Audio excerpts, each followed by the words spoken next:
मेरा नाम सुमित्रा है। मैं पीथमपुर के एक गांव में अपने पति, बेटे और बेटी के साथ रहती हूँ।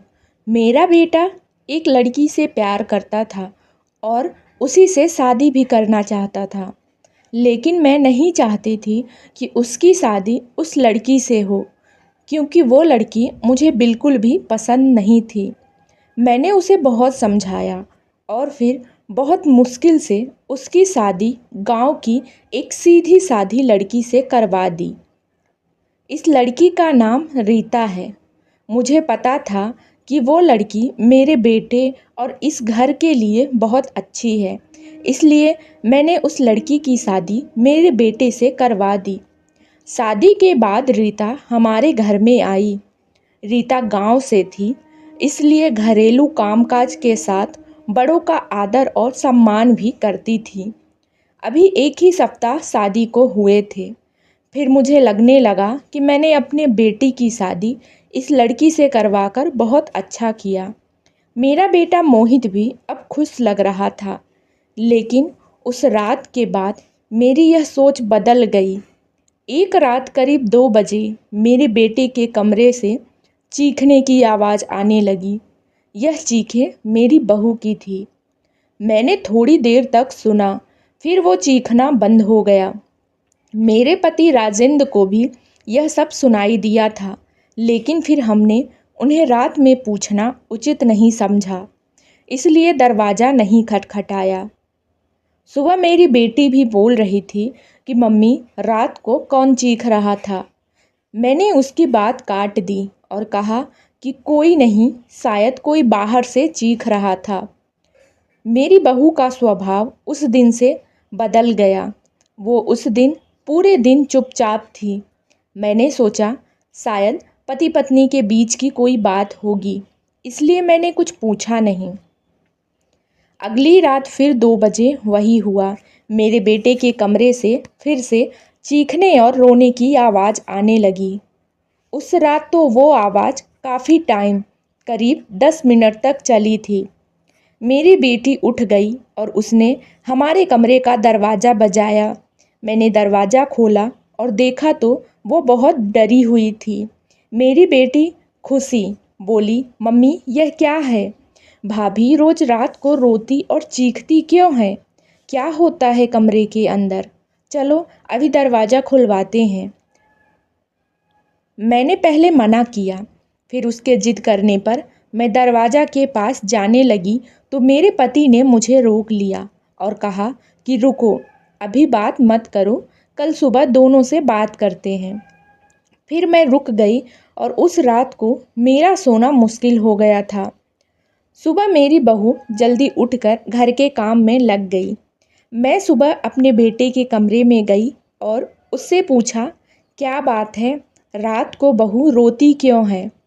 मेरा बेटा चुप रहा, उसने कोई जवाब नहीं दिया। उसका चेहरा पूरा उतरा हुआ था। मैंने फिर से उससे वही बात पूछी तो बोला, कुछ नहीं। उसकी बातों से और आंखों से साफ दिखाई दे रहा था कि वो कुछ छिपा रहा है। मेरे पति ने भी उससे पूछा, लेकिन वो कुछ नहीं बोलकर घर से बाहर चला गया। फिर मैं अपने बहू के पास गई। वो कुछ काम कर रही थी। उसको देखकर ही ऐसा लग रहा था कि जैसे रात में ठीक से सोई नहीं है, आंखें साफ बता रही थी। फिर मैंने उससे पूछा, क्या हुआ, तुम रात को रो क्यों रही थी? वो बोली, मैं रो रही थी? पर कब?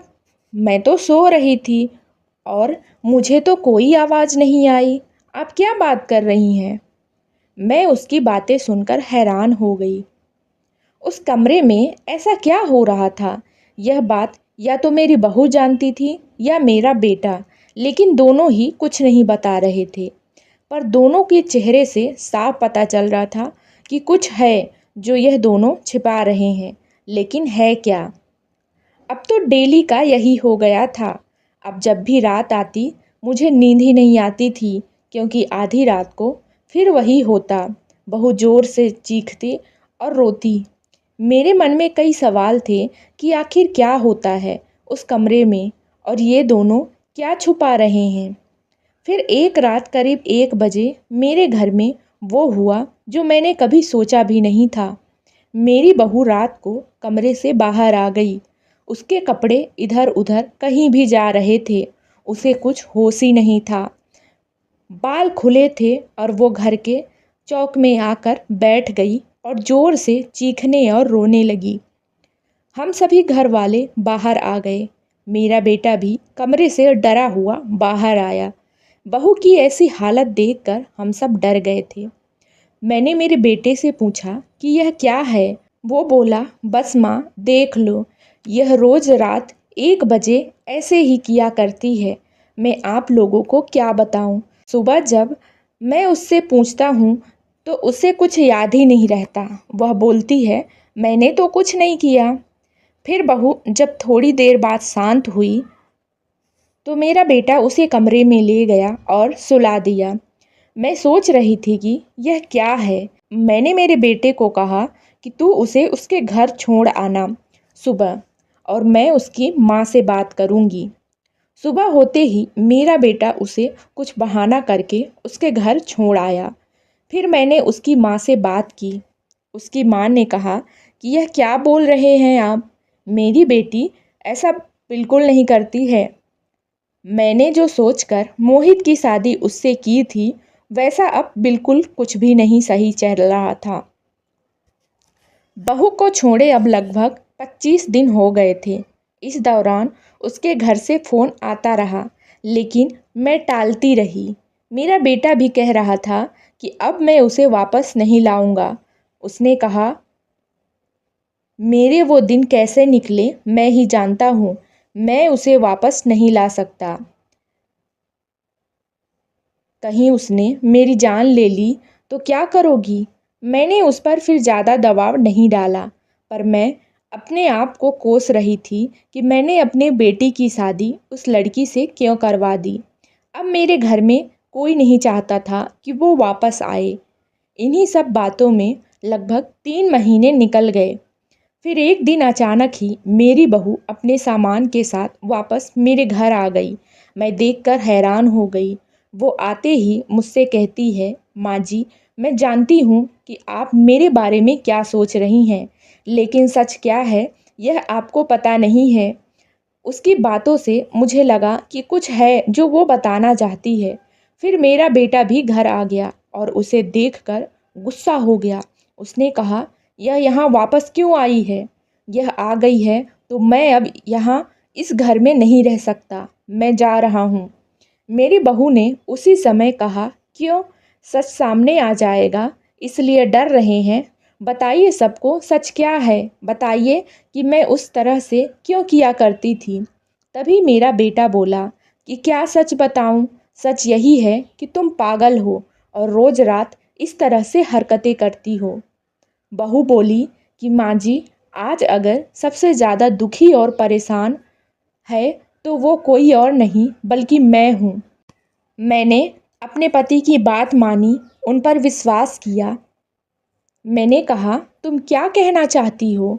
फिर मेरी बहू ने जो बताया उसे सुनकर मेरे पैरों तले ज़मीन खिसक गई। वो बोली कि आपके बेटे ने मुझे पहली रात से यह नाटक करने को कहा था, लेकिन मैंने नहीं माना। तो वो कहते हैं कि हम दोनों अलग बड़े शहर में जाकर रहेंगे। उन्होंने कहा, ऐसे मेरे घर वाले मुझे नहीं छोड़ेंगे, लेकिन तुम इस तरह का नाटक करोगी तो वो डर जाएंगे और फिर हम अलग रहेंगे। मैंने बोला कि यहाँ सबके साथ रहना अच्छा लगता है, लेकिन फिर जब वो मुझसे बात नहीं करते थे तो मुझे उनकी बात माननी पड़ी। और फिर मैंने जब सब नाटक किया तो इन्होंने मुझे घर छोड़ दिया। मुझे आप सभी की नज़रों में पागल और ना जाने क्या साबित कर दिया। उसके बाद मेरा फ़ोन भी नहीं उठा रहे थे। मैं उनका वहाँ मेरे घर पर इंतज़ार कर रही थी, लेकिन वो नहीं आए। मैं समझ गई कि उन्होंने मुझे बेवकूफ़ बनाया है, मुझसे झूठ बोला है। यह मुझे अपनी ज़िंदगी से भगाना चाहते थे। मैं इस बात को समझ गई। अब मैं खुद ही इनसे दूर चली जाऊंगी, लेकिन मैं चाहती थी कि सच आप सभी के सामने आ जाए। मुझे बहू की बातों पर पूरा विश्वास हो गया था।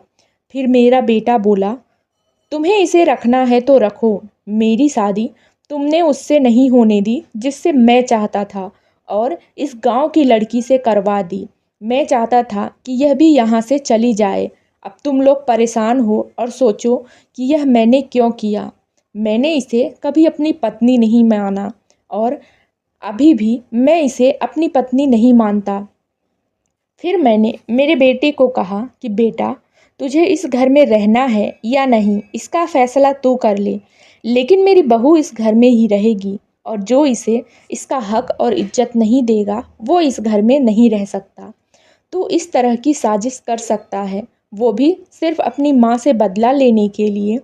एक भोली लड़की को कुछ भी करने को कह सकता है, पर बेटा जरा तू सोच, तूने इसे जो करने को कहा इसने किया। अपने बारे में और किसी के बारे में कुछ नहीं सोचा, सिर्फ तेरा सोचा। सोच, ऐसी पत्नी कहाँ मिलेगी। तू बहुत बड़ा अभागा है जो इस लड़की को छोड़ेगा। मैं बहुत खुश थी। मैंने अपने बेटे के लिए हीरा चुना था, लेकिन शायद मेरा बेटा ही उसके लायक नहीं था। मैंने मेरी बहू को प्यार से गले लगाया और मेरा बेटा भी कहीं नहीं गया। थोड़े समय तक ज़रूर नाराज़ रहा, लेकिन मुझे पता था कि उस लड़की से कोई प्यार किए बिना कैसे रह सकता था। आखिर धीरे धीरे सब ठीक होने लगा और मेरे बेटे को भी उससे प्यार होने लगा था। फिर धीरे धीरे मेरे बेटे ने मेरी बहू को पत्नी के रूप में स्वीकार कर लिया और उससे बहुत प्यार करने लगा और हम सब लोग खुशी खुशी प्यार से रहने लगे। तो दोस्तों, ये थी हमारी आज की कहानी। उम्मीद करती हूँ हमारी आज की कहानी आपको पसंद आई होगी। अगर पसंद आई है तो वीडियो को लाइक करें और अगर आप मेरे चैनल पर नए हैं तो चैनल को सब्सक्राइब भी कर लें। साथ ही बेल आइकन को भी प्रेस करें ताकि मेरे नेक्स्ट कहानी का नोटिफिकेशन सबसे पहले आप तक पहुँचे।